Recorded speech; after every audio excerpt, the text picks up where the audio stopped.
रसिको नमस्कार, मी जुई आणि S news सुगंध मातीचा या शोवर आपल्या सर्वांचं हार्दिक स्वागत. कोल्हापूरची ड्रीम टीम माहिती आहे ना आपल्या सर्वांना, आणि या ड्रीम टीमची सुरुवात जी 3 वर्षापासून सुरू झाली होती, जी केली होती अर्पिता, श्रुती, श्रेया आणि अंचल यांनी. त्यांनी ही टीमला पूर्णपणे एका उच्च लेवलला नेऊन ठेवलं होतं. महाराष्ट्रभर या टीमची प्रसिद्धी झाली होती. खूप चांगला रिस्पॉन्स देखील यांच्या सोशल सर्व्हिसला मिळाला होता. आणि आज आपल्यासोबत अंचल आणि श्रेया ड्रीम टीमची स्टोरी एक्सक्लुसिव्हली सुगंध मातीचावर घेऊन आले आहेत. तर श्रेया आणि अंचल, एस न्यूज सुगंध मातीचा या शोवर आपलं हार्दिक स्वागत. थँक्यू. तर कशा आहात दोघी? पहिला तरी तुम्ही मस्त मस्त आहेत, एकदम खूप खुश दिसतात आणि खूप ॲज युजल जसं त्यांचं काम आहे तसं ते एकदम डॅशिंगली स्पोर्टिंगली आज इंटरव्ह्यू ही देणार आहेत. तर सर्वप्रथम मला जो प्रश्न करायचा आहे की ड्रीम टीम हे नाव तुम्ही तुमच्या चौघींच्या टीमचं का ठेवलं बरं? जी आमची ऍक्टिव्हिटी होती, जी आम्ही सगळ्यात आधी सुरू केलेली होती, फर्स्ट ऍक्टिव्हिटीमुळे आम्हाला जे नाव मिळालं होतं, जे एक लेडीने आम्हाला सांगितलं की जो कोरोना काळ आलेला, हे त्यांनी माणसाने कोणी विचार सुद्धा केला नव्हता की असा कुठला काळ येईल आणि त्या टायमिंगला काय होईल कोणाला माहित नव्हतं. आणि त्या टाइम मध्ये आम्ही जाऊन लोकांची मदत करेन, हे त्याच्यावरून ती स्वप्न म्हणल्यावर आम्हाला एक पॉइंट मिळाला की ड्रीम टीम आम्ही नाव ठेवू शकतो. राईट. जी लोक सफर करत होती त्यांच्यासाठी स्वप्नाच्या पेक्षा कमी नव्हताच हा उपक्रम, म्हणून बरोबर आहे अर्थातच. तर आजपर्यंत ड्रीम टीमने किती उपक्रम राबवलेत? अराउंड आम्ही 15 उपक्रम केलेत आतापर्यंत. ओकेजनली सगळे होत असतात. ओके. आणि तुम्ही ही ऑर्गनायझेशन स्टार्ट कधी केली होती, कोणत्या साली? 2021 मध्ये 11 मेला आम्ही ब्रेकफास्ट वाटायला सुरू केलं होतं. ओके. सो अबाउट 3 years मध्ये तुम्ही 15 उपक्रम राबवलेत. राईट. Nice, very nice. तर प्रत्येक कार्यासाठी गायडन्स आयुष्यात महत्त्वाचं असतं. एका स्टुडंटसाठी त्याच्या टीचरचं गायडन्स महत्त्वाचं असतं, एका पेशंटसाठी त्यांच्या डॉक्टरचं गायडन्स महत्त्वाचं असतं. तर तुमची जी ही सोशल सर्व्हिसची जर्नी सुरू झाली त्यासाठी कुणाचं गायडन्स लाभलं आपल्याला? जे माझे बाबा आहेत ते आता DY पाटील कॉलेजमध्ये NSSचे कोऑर्डिनेटर आहेत. त्यांच्या अंडर मुलं काम करतात, त्यांच्यामुळे त्यांना माहिती आहे की सोशल ऍक्टिव्हिटी ह्याचा लोकांवर किती इम्पॅक्ट होत राहतो. आणि जे आमची सगळी ऍक्टिव्हिटी असतात ते त्यांच्यापासून आमचं प्लॅनिंग सुरू होतं. त्यांचा गायडन्स आम्हाला खूप आहे. ओके. सो ऑलरेडी बाबा यात होते म्हणून तुम्हाला तो जोश मिळाला. म्हणजे चौघींची टीम आहे, त्यापैकी श्रुती आणि श्रेया यांच्या बाबांनी प्रोत्साहन स्टार्ट केलं होतं या गोष्टीसाठी. तर कोविडचा काळ होता, सर्वजण घाबरून घरी होते, गव्हर्नमेंटचे देखील रिस्ट्रिक्शन्स होते. सोशल सर्व्हिस आपण बरेच वेळा अनेक माध्यमातून करत असतो, जसं आपले बाबाच करतात तसे अनेक लोक अनेक ऑर्गनायझेशन्समधून सोशल सर्व्हिस तर हे करतच असतात. पण कोविडसारख्या कठीण काळात बाहेर पडण्याचं धाडस तुम्ही कसं केलं बरं, आणि का ठरवलं की आता कोविडच्याच काळात आम्हाला हे करायचंय? कोविडमध्ये आता जेव्हा सेकंड वेव्ह आली होती तेव्हा वॅक्सिनेशनचं सुरू केलेलं होतं वॅक्सिनेशन. आणि आम्ही 17 अंडर होतो, त्यामुळे आम्हाला वॅक्सिन ते काय नव्हती. म्हणजे घरा आधी 18 अबावचे पण झाले नव्हते आणि घरातल्यांची वॅक्सिनेशन करायची होती. आणि मग त्यासाठी श्रुती आणि अर्पिता CPR मध्ये वॅक्सिनेशनच्या इन्फॉर्मेशन घेण्यासाठी गेलेला, की टाइम किंवा स्लॉट त्यांनी बुक करायसाठी गेलेला. त्या टायमिंगला त्यांनी ते ऑब्झर्व केलं की तिथे जे पेशंट आता जे होते कोविडच्या काळात, कॅन्टीन CPR मध्ये एक तर कॅन्टीन 2-3 होते त्या टायमिंगला, आणि बाहेर लॉकडाऊन असल्यामुळे सगळं कॅन्टीन ते सगळे बंद. तिथं नाश्ता ब्रेकफास्ट जेवणाची खूप हाल होत होते. त्यांनी त्या दोघींनी तिथे जाऊन बघितलं. मग घरी आल्यावर आमच्याशी ते डिस्कस केलं बाबांची आणि मग आम्ही असंच बोलले की एक दिवस आपण जाऊन त्यांना ब्रेकफास्ट देऊया. एक दिवस. मग दुसऱ्या दिवशी 2 दिवस आम्ही पॉकेट मध्ये गोळा केले पैसे, आणि मग 2 दिवसानंतर आम्ही पहिला ब्रेकफास्ट घेऊन गेलो होतो पोहे. मग पोहे 50 पॅकेट्स घेऊन गेलो होतो, आणि तिथं बोर्ड आमच्या हातातून, स्वतःच्या हातातून बोर्ड तयार केलेला होता की ड्रीम टीम असं ते करून घेऊन जाऊन गाडीवर 2 व्हीलरवर जाऊन असं बोर्ड लावून बॉक्स मधून पॅकेट ठेवलेले. मग लोकांना पण कळत नव्हते की हे फ्री मध्ये आहे की पैसे देऊन आहे. पण लोक पहिला येत नव्हते आमच्याकडे. मग आम्ही असं जाऊन सांगितलं की हा फ्री मध्ये आहे. मग ते असं घेतलं आणि आमचे 50 पॅकेट्स अराउंड इन 15 मिनिट्स संपले. 50 पॅकेट्स. ओके. First day. आणि त्यानंतर आणि लोकांना कळाली की असे मुली आलेले आहेत 4 वेळांनी ते ब्रेकफास्ट देत आहेत. मग लोक आली त्यांनी बोलले अरे आम्हाला नाश्ता पाहिजे. मी पॅकेट संपले आमचे, उद्या येऊ तुमच्यासाठी. मग घरी आल्यावर आम्ही डिस्कस केली की आम्ही फक्त आज 50 जणांना ब्रेकफास्ट दिला, अजून भरपूर लोक होती की ज्यांना आमचा ब्रेकफास्ट मिळालेला नाही. मग आम्ही म्हणलं हेच उद्या ऍक्टिव्हिटी परत कंटिन्यू करायची दुसऱ्या दिवशी. मग आम्ही पण दुसऱ्या दिवशी पण गेलो, तेव्हा आम्ही लगेच 50 पॅकेट एक्स्ट्रा वाढवून गेलेले, पॉकेट मनीतले जरा असे एक्स्ट्रा पैसे काढून आणि परत 100 पॅकेट्स घेऊन गेलेलो होतो. आणि दुसऱ्या दिवशीच आम्हाला सोशल मीडियाचं खूप इन्फ्लुएन्स झाला आणि ऍक्टिव्हिटी आमची 65 डेज कंटिन्यू झाली. ओके, तर तुम्ही म्हटलं की 50 जणांचा ते साधारण 70 जणांचा नाश्ता तुम्ही सप्लाय केला. आणि असं तर नाही होतं की अरे बापरे हॉटेलमधून आणलाय आणि दिलाय, नक्कीच घरी तयार केला असणार आहे. तर ती प्रोसेस कशी होती, कशी मदत घेतली तुमच्या मम्मीजनी देखील तुम्हाला सर्वांना मदत केली असेल, तर ते कसं होतं की अरे बनवायचं ठरवलं, तर प्रत्येक जण आपण नाही तर ठरवत असतो, पण ते प्रत्यक्षात पार कसं पाडायचं बरं, हा मोठा प्रश्न असतो. तर हा 50 ते 70 जणांचा नाश्ता कसा बनवत गेला बरं? ते ऍक्च्युअली आधी आमच्या घरातूनच आम्ही बनवून नेले फर्स्ट सेकंड डे दिवशी. त्यानंतर क्वांटिटी आम्ही वाढवत गेलो, 150 पॅकेट्स केले, मग शेवटला 200 पण केले. ओके. मग त्यावेळेस एक गरजू आचारी होते आमच्या इथं, मग त्यांच्याकडून आम्ही नाश्ता सकाळी ते यायचे आमच्या इथं, नाश्ता बनवायचे, मग आम्ही ते पॅकेट्स पॅक करायचं सगळे आणि मग आम्ही जायचो ते घेऊन. ओ गॉड, ठीक आहे. तर ओके, तर स्टोरी स्टार्ट झाली होती अर्पिता आणि श्रुती यांच्याकडून आणि त्यात तुम्ही दोघींनी जॉईन केलं. तर श्रुती आणि अर्पितांनी तर बघितली होती परिस्थिती काय आहे वगैरे, मग तुम्हाला दोघींना जॉईन कसं करावं असं वाटलं किंवा तुम्ही इन्व्हॉल्व्ह कसा झाला या स्टोरीमध्ये? ऍक्टिव्हिटीमध्ये करायची, सोशल ऍक्टिव्हिटी करायची खूप हौस होती आम्हाला चौघींना पण आधीपासून. NSS मध्ये आम्ही जात होतो ऍक्टिव्हिटी करायची. आणि ही ऍक्टिव्हिटी एक अशी नवीन होती की लिटरली माणसांना गरज आहे त्या टाइममध्ये. आणि कोण पुढे त्या टायमिंगला कोविड म्हणलं असं आपापल्या घरात होती आणि पुढे कोण जात नव्हते. आणि त्या टायमिंगला माणसांना आपल्या सपोर्ट सिस्टमची खूप गरज होती, दुसऱ्या माणसांची.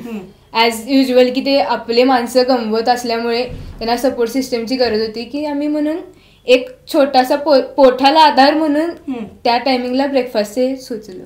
तर 2 दिवसासाठी साधारण आपण हे प्लॅनिंग केलं होतं की ओके, टार्गेट असं होतं की आपण आपली पॉकेट मनी जे आपल्याला घरातले देत असतात लहानपणी त्या पॉकेट मनीतून त्यांनी स्टार्ट केलेलं. तर त्यानंतर असं झालं की तिसरा चौथा आणि 65 डेज पर्यंत हे उपक्रम तुम्ही राबवला होता कोविडमध्ये. तर त्याची फंडिंग कशी मिळाली आणि तो किक कसा स्टार्ट झाला की okay 3rd day 4th day and up to 65 days कसं गेलं ते? ऍक्च्युअली आम्ही न्यूजवाले मीडियावाले सगळे आले आणि आम्ही स्वतःचा इन्स्टा पेज काढलं तेव्हा. मग ते खूप असं व्हायरल होत गेलं. फंडिंग्स आउट ऑफ म्हणजे इंटरनॅशनली पण येत गेले आम्हाला. ओके. मग ते फंडिंग्स ना आम्ही एक सेकंड दुधाळी एरियामध्ये कोविड म्हणजे हे होतं तिथे आम्ही ब्रेकफास्ट पण तिथे पण प्रोव्हाइड करत होतो आणि CPR मध्ये पण प्रोव्हाइड करत होतो. ओके, सो 2 ठिकाणी ऑपरेट करत होता. ते कसं मॅनेज करायचा? CPR ला जायच्या आधी सकाळी कोविड सेंटर, दुधाई कोविड सेंटरला तिथंच येत होतो आणि मग CPR ला जात होतो. ओके. तर गव्हर्नमेंट परमिशन्स कसे भेटले यासाठी? बिकॉज खूप स्ट्रिक्ट रूल्स होते, अजिबात बाहेर पडायची परवानगी नव्हती. तर गव्हर्नमेंट परमिशन्स कसे मिळवले? सोशल मीडियामुळे आम्ही थोडंसं व्हायरल झालेलं होतं आणि मग परमिशन एकदम स्ट्रिक्ट लॉकडाऊन झालं. नेक्स्ट आमच्या 15 डेज नंतर स्ट्रिक्ट लॉकडाऊन झालं. आम्ही SP ऑफिसरला कॉन्टॅक्ट केलेलं होतं ऑनलाईन. त्यांनी आम्हाला परमिशन दिलेली. खरं त्यांनी आम्हाला रूट पण दिलेला की तुम्ही या रूटवरूनच जायचं आणि या रूटवरूनच यायचं. आणि जर तुम्ही त्या दुसऱ्या रूटवरून दिसला तर आम्हाला पास दिलेले 5 जणांना, बाबा पण ऍड होते, त्या 5 जणांना पास दिलेले. जर ते पास तुम्ही दुसऱ्या रोडवर यूज केले तर ते पास काढून घेण्यात येतील. ओ गॉड. ओके. मग तुम्ही तो ट्रॅक फॉलो करत जायचा, राईट. आणि परमिशन्स तुम्हाला कसे भेटत गेले परत? आमचा जो 3rd डेला जो आमचा एक फेसबुक लाईव्हवर व्हिडिओ व्हायरल झालेला होता, लाईव्ह व्हिडिओ होता तो. त्याला 3 CR व्ह्यूज लाईव्ह ऑडियन्स होते त्या टायमिंगला. 3 CR, 3 crores. ओके. ते लाईव्ह ऑडियन्स त्या टायमिंगला होते आणि त्यांनी जे बघितलं की त्या लोकांना पण कळालं की ह्यांना फंडिंगची खूप गरज आहे. आणि त्यामुळे त्यांचं आमचं असं त्या टायमिंग पासून आमचं इन्स्पिरेशन खूप वाढले. जेव्हापासून आम्हाला फंडिंग्स आले ना की इन्स्पिरेशन खूप वाढले की आम्हाला अजून सोशल ऍक्टिव्हिटी करायची आहे कंटिन्यू. ओके. तर फक्त कोविड पर्यंतच ड्रीम टीम ही थांबलेली नाहीये. जस्ट कोविड झाल्या तब्बल 2 लाख रुपयांचा पिण्याच्या पाण्याचा सेटअप मुलींनी CPR मध्ये बसवला आहे. तर ती स्टोरी कशी घडली बरं? आणि तिथं आय गेस तरी स्वच्छता देखील तुम्ही त्या एरियाची केली होती. बिकॉज असं होतं की त्यांनी सेटअप तरी केला पण तो एरिया जो होता तो स्वच्छ होता. म्हणजे जर सेटअप बसवला तर आपण एखादं आपल्यासारखे कोणी तर पाणी पण प्यायला जाणार नाही अशी परिस्थिती देखील स्वच्छतेची होती. तर ते कसं सुचलं बरं की पाणी स्टार्ट करूया, लाईक पंप्स वगैरे बसवूया ते तिथं आम्ही जेव्हा नाश्ता प्रोव्हाइड करायला जायचो ना तेव्हा मी असं बघितलं की नॉर्मल पाण्याची बॉटल 1 लिटरची ते 20 रुपीजला असते आणि ज्या डिलिव्हरी वुमन्स असतात त्यांना गरम पाणी हे 30 रुपीजला मिळत होतं तिथे. ओके. मग म्हणलं मग तिथं सगळे गरजू लोक असतात म्हणजे नॉर्मल राईट तसेवाले पीपल असते. राईट. मग तिथं म्हणलं काय तर करूया. मग वॉटर ATM आम्ही बसवलं तिथं. 1 रुपीजला 1 लिटर नॉर्मल वॉटर आणि 1 रुपीजला हॉट वॉटर ही 1 रुपीजला. ओके. आणि ते 2 लाख रुपयाचं सिस्टीम आणि त्याचे परमिशन्स कसे बरं तुम्ही करत गेला? बिकॉज 2 लाख रुपये खूप मोठं बजेट आहे, अतिशय मोठं बजेट आहे. सो तर ते कसं भेटलं आणि लाईक प्रोसेस कशी फॉरवर्ड झाली? त्याला खूप मोठी प्रोसेस होती ऍक्च्युअली. CPR मध्ये जे मेन आहेत डीन सर तिथं मग त्यांच्याकडून परमिशन्स घ्यावे लागलेत. आणि जेव्हा मी फर्स्ट डीन ऑफिसरला भेटलो तेव्हाच त्यांची ट्रान्सफर झाली होती. मग तेव्हा न्यू डीन सर आले होते. मग परत स्टार्टिंग पासून त्यांच्याकडून परत परमिशन्स वगैरे घेतले. त्याला अराउंड आमचे 6 मंथ्स गेले पूर्ण. ओके. मग त्यानंतर परमिशन भेटली मग ते क्लिनिंग वगैरे सुरू केलं आणि तिथं एक वॉटर ATM असं बसवला. ओके. तर गणपती, दिवाळी आणि नवरात्रीला देखील खूप सुंदर आणि खूप लाईक इन्स्पायरिंग उपक्रम मुली राबवतात. तर प्रत्येक हे जे सणवार आहेत त्यावेळेस केलेलं कार्य आपण प्लीज प्रेक्षकांना सांगूयात. दिवाळीत आम्ही फराळ वाटप केलं. नेक्स्ट दिवाळीला आम्ही कपडे सुद्धा दिले गरजू लोकांना, धान्य प्रोव्हाइड केलेलं. नवरात्रीत आम्ही पोलिसांना चहा दिला होता महालक्ष्मी मंदिरमध्ये जाऊन. आणि गणपतीत हे आम्ही अमूलचं जे हे ते बॉटल्स येतात फ्रेश मिल्कचं राईट. ते आम्ही प्रोव्हाइड केलेले अनंत चतुर्थीला. ओके. आयडियाज कसे येतात बरं? कोण काढतं या आयडिया सगळे सॉलिड वाले? की सोशल वर्क तर खूप जण करत असतो आपण, पण त्यातल्या त्यात हे जे असे एक इनोव्हेटिव्ह आयडियाज आहेत की ओके चला अमूलचे पॅक्स आहेत ते पटपट घेऊया, बिकॉज बल्क क्वांटिटी असते, ते आधी ऑर्डर करायला लागणार असते तर नाही मिळणार की आदल्या दिवशी प्लॅन केले नाही. सो आयडियाज कोण क्लिक करतात 4 जणांच्या टीममध्ये सगळ्यात असे क्रिएटिव्ह? एक ऍक्टिव्हिटी करायसाठी आमचं 15 दिवस आधीपासून प्लॅनिंग ते सुरू असतं. आणि त्या ऍक्टिव्हिटी आमचं आता ऑब्झर्वेशनचं सुरू येता जाता डेली लाईफमध्ये ऑब्झर्वेशन सुरू होतं. मी मग असं बसल्या आता एकत्र आपण बसतो तसं बसल्या जेव्हा ऍक्टिव्हिटी नेक्स्ट काय ऍक्टिव्हिटी आहे बोलता होता जे आम्ही आयडिया डिस्कस करतो ना त्यामधून एक कुठली तर जी आवडती ती आयडिया क्लिक होते त्याच्यावर वर्किंग लगेच सुरू होते. ट्रॅफिक सेफ्टीसाठी देखील कमाल उपक्रम राबवलेत, त्याविषयी आपण प्लीज माहिती द्यावी. जे आमची ट्रॅफिकवर जे ऍक्टिव्हिटी होती ती पहिली ऍक्टिव्हिटी आम्ही 15 ऑगस्टला केलेली ती कॉन्व्हेक्स मिरर होते. ते आम्ही इन्स्टॉल केलेले जे ब्लाइंड स्पॉट्स आहेत कोल्हापूरमध्ये तिथे आम्ही इन्स्टॉल केलेले कॉन्व्हेक्स मिरर. ह्या कॉन्व्हेक्स मिररसाठी पण आम्हाला अराउंड 8 मंथ्स परमिशनसाठी थांबायला लागलेलं होतं. ओके. आणि हे 6 ठिकाणी आम्ही कॉन्व्हेक्स मिरर इन्स्टॉल केलेले आहेत अशा ठिकाणी. आणि नेक्स्ट आमची ट्रॅफिकवरची जी ऍक्टिव्हिटी होती ती आता रिसेंटली 1 जानेला झालेली होती.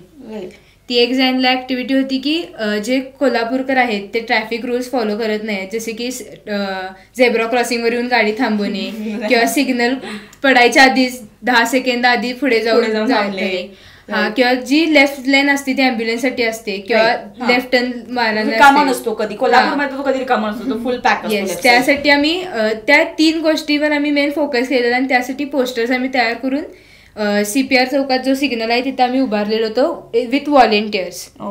आणि लोकांना आम्ही त्यांची चूक अशी हे करत होतो की त्यांना वाईट वाटायला नको म्हणून आम्ही त्यांना एक फुल देऊन फक्त सांगत होतो की काका नेक्स्ट टाइम पासून झेब्रा क्रॉसिंगवर उभारू नका किंवा जी लेफ्ट लेन आहे ती रिकामी सोडा ॲम्ब्युलन्ससाठी. ओके. आणि साधारण आपले किती व्हॉलेंटियर्स आहेत आता ड्रीम टीमचे? आमच्या आता 85 रजिस्टर्ड आहेत आणि all females. Oh god. Okay. Female empowerment. Right. तर अजून एक उपक्रम आपल्याकडून मिस आउट झालाय की आपण प्लॅस्टिक बॅगचा खूप उपयोग करतो. अजून देखील प्लॅस्टिक वापरावंच लागतं बिकॉज अनफॉर्च्युनेटली प्लॅस्टिकसाठी आपल्याला अजून एक सबस्टिट्यूट एलिमेंट तसा मिळालेला नाहीये. पण प्लॅस्टिक बॅग जे आपण नॉर्मली जिथं आपण बाजारात जातो, जिथं आपण अवॉइड करायला पाहिजेत आणि कापडी पिशव्या वापरल्या पाहिजेत, ते आपण कधीतरी स्किप करतो. तर त्यासाठी देखील मजेशीर उपक्रम या लोकांनी राबवला होता, तो आपण प्लीज सांगूयात आता. आत्ताच दिवाळीच्या आदल्या दिवशी माधवा रोडला कशी खूप गर्दी असते भयंकर, तेव्हाच म्हणलं आपण तिथं जाऊया.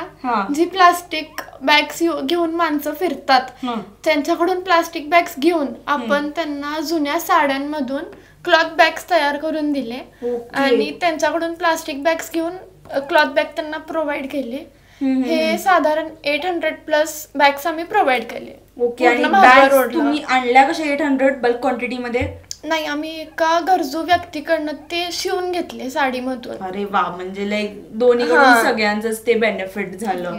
आणि असं लोक कधी म्हणत नव्हते का, म्हणजे तुम्ही गेला आणि म्हणा हे काका ही बॅग घ्या म्हणतात, कोणी असं म्हणत नव्हतं की नको आम्हाला ही बॅग किंवा कशाला ही बॅग, असं कधी झालं का, असं काही प्रसंग झालेला? झालं लाईक काही असं की कोण म्हटलं की अरे का करताय किंवा काय, किंवा डिमोटिवेट केलं कधी कोणी, असं काही झालेला प्रसंग? डिमोटिवेट टाईप नाही, बट आमच्याकडे आहे प्लास्टिक, आम्ही घरी जाऊन एक्सचेंज करतो, ह्यातलं सामान काढतो, असं खूप जण होती बोलणारी. पण आम्ही म्हणलं नाही, आत्ताच तुम्ही ती कन्व्हिन्सिंग पॉवर पाहिजे. जर आपण कुणाला तर म्हणतोय की तुम्ही ह्या बदली हा वापरा, एक तर गट्स लागणार आणि एक तर ती कन्व्हिन्सिंग पॉवर पाहिजे. तर तो पण खूप सुंदर पद्धतीने मी देखील तो व्हिडिओ पाहिला होता, तो देखील उपक्रम पार पडला आहे. तर फ्युचर मिशन आणि फ्युचर प्लॅन्स काय आहेत ड्रीम टीमचे?